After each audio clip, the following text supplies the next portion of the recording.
د قطر امیر تمیم بن حمد آل ثانی د ملګرو ملتونو په عمومي غونډه کې له نړیوالو غوښتي چې پرېنږدي څو افغانستان یو ځل بیا د ترهګرو پر پټنځای بدل شي. د قطر امیر د ملګرو ملتونو 78مې عمومي غونډو ته په خبرو کې ویلي چې امریکا او طالبان د دوحې هوکړې ته ژمن پاتې شي. نوموړي زیاته کړې موږ تل په افغانستان کې بشر حقونو پر ځانګړې توګه د ښځو حقونو ته په درناوي مذاکرې او ښځو ته د زده کړو او کار پر اجازه ورکولو ټینګار کړی دی. دغه راز موږ د نړۍ لخوا د افغانستان د منزوي کېدو پر خطرونو او پایلو په اړه هم اندېښنه ښودلې ده.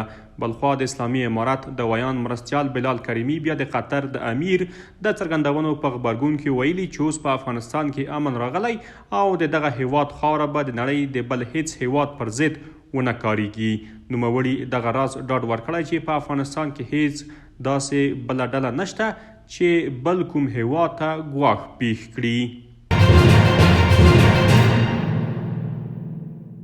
د ترکیې ولسمشر رجب طیب اردوغان په افغانستان کې د بشري حقونو په ځانګړې توګه د ښځو د حقونو پر مراعاتېدو ټینګار کړی دی.